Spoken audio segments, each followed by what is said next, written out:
I'll be showing you how to enable developer options on your Samsung Galaxy A15. Now, simply go to Settings.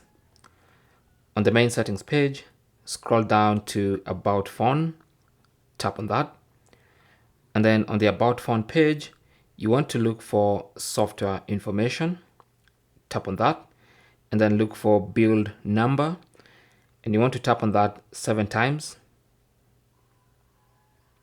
until you see developer mode has been enabled.